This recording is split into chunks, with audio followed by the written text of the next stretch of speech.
So hello friends, let's go start करते हैं हम।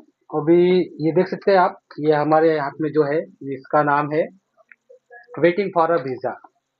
ये डॉक्टर बाबा साहब भीमराव अम्बेडकर जी की कहानी है। बहुत सारे लोगों ने मुझे कमेंट करके बोला कि इस पर वीडियो बनाइए, इस पर वीडियो बनाइए, थोड़ा सा जानना चाहते हैं, थोड़ा सा समझना चाहते हैं। तो इसमें जानने और समझने की बात ये नहीं है, हम अपने मन से कुछ जो बोलेंगे आपको एंटरटेनमेंट के लिए या कुछ। अगर आपको ये पढ़ना है तो आप जाके गूगल पे डालिए वेटिंग फॉर अ वीजा, और वहाँ पे लास्ट में डालिए फाइल टाइप डॉट पीडीएफ। वो पीडीएफ आपके पास आ जाएगा और आप डाउनलोड करके पढ़ सकते हैं। और जो लोग इंटरेस्टेड है वीडियो के माध्यम से पढ़ना चाहते हैं, उनके लिए ये वीडियो है। तो यहाँ पे अब मैं आप लोगों को बताना चाहता हूँ, ये मेरे पास है बुक, इसका पीडीएफ है, ज़्यादा नहीं है, 15 पेजेस का है ये। तो हम स्टार्ट करें, कोशिश करेंगे कि जल्द से जल्द खत्म हो जाए, जितना भी होगा उतना खत्म करेंगे। शायद इसका 7 पार्ट बन सकता है, ज़्यादा हम डिटेल में समझने का प्रयास करेंगे इसको। तो अभी हम देखेंगे यहाँ पे इसका नाम जो है वो नाम रहेगा waiting for a visa. Hindi में देखेंगे तो वीजा के लिए इंतजार। ठीक है, वीजा के लिए इंतजार,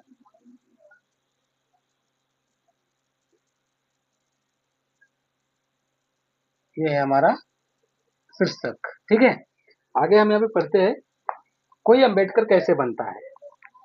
अब देखिए यहाँ पे लिखा है कि कोई अम्बेडकर कैसे बनता है।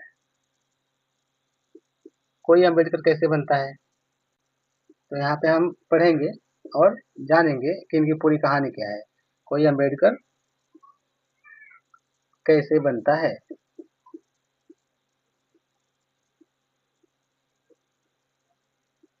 ठीक है, अब देखिए यहाँ पे जो लिखा हुआ है वो ये लिखा है, अ, यह एक लंबा वृत्तांत इसी प्रश्न का जवाब है। आश्चर्य की बात यह है कि डॉक्टर अंबेडकर इतनी तटस्थता के साथ यह सब कैसे लिख सके जो बचपन में और बाद में उन्हें साथ बीता, मतलब उनके साथ जो बीता वो कैसे वो लिख सके। इसमें ये सारे उत्तर आपको मिल जाएंगे। और वहाँ पे क्या है, आज हम सब डॉक्टर अंबेडकर को जानते हैं, पर इसका एहसास कम ही लोगों को है कि इतने प्रतिभाशाली और काबिल होने के बाद भी सिर्फ महार परिवार में जन्म होने के कारण उन्हें कैसी कैसी परिस्थितियों का सामना करना पड़ा था। एक बार वो तो मरते मरते बचे। भारतीय संविधान ने अछूतपन को खत्म कर दिया है, पर देश के बहुत से हिस्सों में आज भी वह कानून चल रहा है जो दलित को सार्वजनिक कुएं या तालाब से पानी पीने को रोकता है। तो ये पहले के ज़माने में आम बात थी। बाबा साहब डॉक्टर भीमराव अम्बेडकर ने ऐसी कई परिस्थितियों से लड़ा है और फिर ये यहाँ तक पहुँचे हैं। ऐसे बहुत सारे महान लोग हैं जिन्होंने बहुत सारी परेशानियों से लड़ा है, लेकिन ये इनकी जीवन शैली की ऐसी परेशानियाँ थी जिसमें उनको घर ना मिल पाना, उनको पानी ना मिल पाना। जबकि एक मतलब कि इतने शिक्षा मंत्री रह चुके, मतलब कि अध्यक्ष रह चुके संविधान सभा के, और यूनिवर्सिटीज़ में बड़े-बड़े बाहर विदेश में पढ़े हुए लोग, उनके साथ ऐसा होता था। तो वो उनकी कहानी है। अभी तो संविधान ने समानता दी है। और मैं इसमें आपको बताना चाहता हूँ, अगर आप एलएलबी कर रहे हैं या बीएलएलबी कर रहे हैं तो मेरे चैनल को सब्सक्राइब कर लीजिए, क्योंकि ये सिर्फ लॉ के लिए ही है। ये बाकी चीज़ें तो एडिशनल है, लोगों को कहने पे थोड़ा सा पढ़ा देते हैं। बट हमारा मेजर काम है लॉ को जानना, क्योंकि लॉ नहीं जानेंगे तो आप कुछ नहीं जानेंगे, अधिकार नहीं जानेंगे, जीना क्या है, कैसे करना है, क्या है, मतलब कुछ नहीं जान पाएंगे आपका अधिकार क्या है। ज़रूरी होता है कानून। कानून कहता है, अगर कानून आपको नहीं पता है तो ये अपराध है। आप ये नहीं कह सकते कोर्ट में कि मुझे कानून नहीं पता है। अगर नहीं पता है तो अपराध है, आपको पता होना चाहिए। तो चलिए अभी हम आगे बात करते हैं। यहाँ पे भारत के विश्वविद्यालयों में बाबा साहब डॉक्टर भीमराव अम्बेडकर की कोई ऐसी किताब शायद नहीं पढ़ाई जाती, पर उनकी पुस्तिका वेटिंग फॉर वीजा संयुक्त राज्य अमेरिका के कोलंबिया विश्वविद्यालय के पाठ्यक्रम में शामिल है। पुस्तिका के संपादक प्रोफेसर फ्रांसिस डब्ल्यू प्रिटचेंट ने आंतरिक साक्ष्यों के आधार पर अनुमान लगाया है कि यह 1935 या 1936 की रचना है। वेटिंग फॉर वीजा का प्रकाशन पहले पहले पहल पीपल्स एजुकेशन सोसाइटी द्वारा 1990 में हुआ था। डॉक्टर अंबेडकर की पांडुलिपि भी वह उपलब्ध है। इस पुस्तिका को नए शीर्षक के साथ हिंदी में पहली बार प्रकाशित हुए हमें बेहद खुशी हो रही है। तो हमें नहीं, सबको खुशी हो रही है जिनको इंग्लिश नहीं आती। तो इंग्लिश अगर आप सीखना चाहते हैं तो भी सब्सक्राइब कर लीजिए, क्योंकि इंग्लिश की बैच स्टार्ट होने वाली है बहुत ही जल्दी। तो ये हिंदी में भी है, पहले इंग्लिश में थी, अब हिंदी में भी है। आप हिंदी में भी इसको पढ़ सकते हैं, जैसा कि मैंने आपको पहले ही बताया, यूट्यूब पर या तो फिर गूगल पे आप जाकर उसको डाउनलोड कर सकते हैं। पीडीएफ आपको मिल जाएगा गूगल पे, वीडियो आपको मिल जाएगा यूट्यूब पे। तो आगे हम पढ़ते हैं। यहाँ पे देखिए क्या है कि ये जो visa waiting for a visa, ये जो बुक है। इस बुक को कोलंबिया के विश्वविद्यालय में पढ़ाया जाता है, बाकी कहीं पर नहीं पढ़ाया जाता है। आगे हम पढ़ेंगे, विदेश में लोगों को छुआछूत के बारे में पता तो है, लेकिन इससे वास्तविक सामना नहीं करने के कारण वे नहीं जान सकते कि दरअसल यह प्रथा कितनी दमनकारी है। उनके लिए यह समझ पाना मुश्किल है कि बड़ी संख्या में हिंदुओं के गांव में एक किनारे कुछ अछूत रहते हैं, रोज गांव का मैला उठाते हैं, हिंदुओं के दरवाजे पर भोजन की भीख मांगते हैं, हिंदू बनिया की दुकान से मसाले और तेल खरीदते वक्त कुछ दूरी पर खड़े होते हैं, गांव को हर मायने में अपना मानते हैं, पर फिर भी गांव के किसी सामान को कभी छूते नहीं या उसे अपनी परछाई भी दूर रखते हैं। तो ऐसा ये आम बात पहले था, अब रेयरली ऐसा कहीं कहीं पर है, क्योंकि अब सब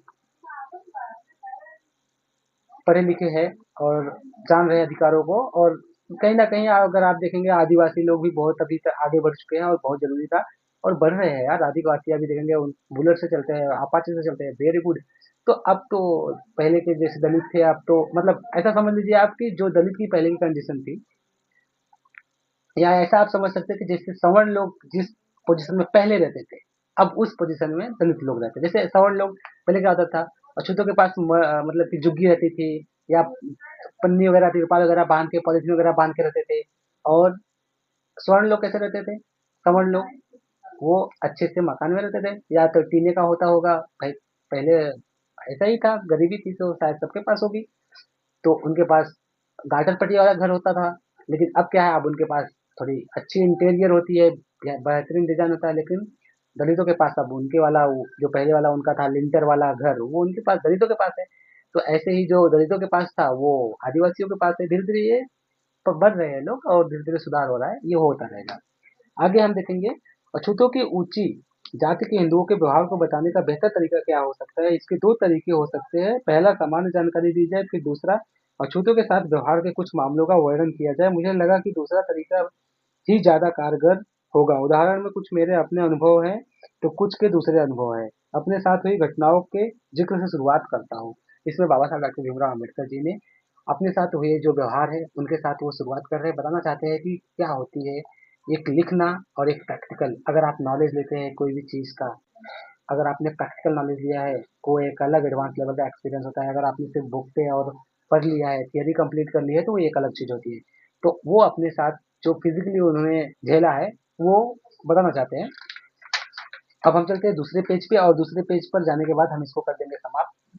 ज़्यादा लंबा वीडियो नहीं बना सकते, 6-7 पार्ट होंगे इसके, और 6-7 पार्ट में ये पूरा का पूरा कंप्लीट हो जाएगा। और सबसे पहले तो आप लोग सब्सक्राइब कर लीजिए और शेयर कीजिए लोगों को। ठीक है, अब हम आगे देखेंगे। हमारा परिवार मूल रूप से, ये जो है बाबा साहब डॉक्टर अम्बेडकर जी ने लिखा है कि हमारा परिवार मूल रूप से बॉम्बे प्रेसिडेंसी के रत्नागिरी जिले में स्थित दापोली तालुके का निवासी है। ईस्ट इंडिया कंपनी का राज शुरू होने के साथ ही मेरे पुरखे अपने वसानुगत धंधे को छोड़कर अपनी कंपनी जो थी, कंपनी की फौज में भर्ती हो गए थे। मेरे पिता भी परिवार में परंपरागत के मुताबिक फौज में नौकरी कर ली। वे अफसर की रैंक तक पहुंचे और सूबेदार के पद से सेवानिवृत्त हो गए। सेवानिवृत्त मतलब रिटायरमेंट के बाद। रिटायरमेंट के बाद पिता परिवार के साथ दापोली गए ताकि वहां पर फिर से बस जाए, लेकिन कुछ वजहों से उनका मन बदल गया। परिवार दापोली से सतारा आ गया, जहां हम 1904 तक रहे। 1904 तक बाबा साहब डॉक्टर अम्बेडकर जी दापोली में रहे। उसके बाद मेरे यादाश्त के मुताबिक पहली घटना 1901 की है, जब हमारे सतारा में रहते थे, या हम सतारा में रहते थे, मेरी माँ की मौत हो चुकी थी। ओहो, ये बहुत ही दुखद घटना है कि एक क्रांतिकारी बेटे को जन्म देने वाली माँ उस दिन गुजर गई। गुजरना तो सबको है, लेकिन कुछ लोगों का गुजरना बहुत क्षति देती है। और माँ किसी की भी हो, दर्द सबको होता है। उनकी आत्मा को शांति तो मिले। ठीक है, आगे हम बात करते हैं। यहाँ पे हो चुकी थी। मेरे पिता सतारा जिले में खाटक तालुके के कोरेगांव में खजांची की नौकरी पर थे। वहां मुंबई की सरकार अकाल पीड़ित किसानों को रोजगार देने के लिए तालाब खुदवा रही थी। अकाल से हजारों लोगों की मौत हो चुकी, तो पानी की वजह से, पानी नहीं मिल पा रहा था, उसकी वजह से लोगों की मौत हो गई थी। फिर मेरे पिता जब गोरेगांव गए, तो क्या आप मुंबई में रहते तो गोरेगांव ज्यादा सा फेमस है, तो गोरेगांव का नाम आ जाता है कोरेगांव। कोरेगांव गए तो मुझे बड़ा भाई और मेरी बड़ी बहन के दो बेटों को, बहन की मौत हो चुकी, तो इतनी दुखद घटना है।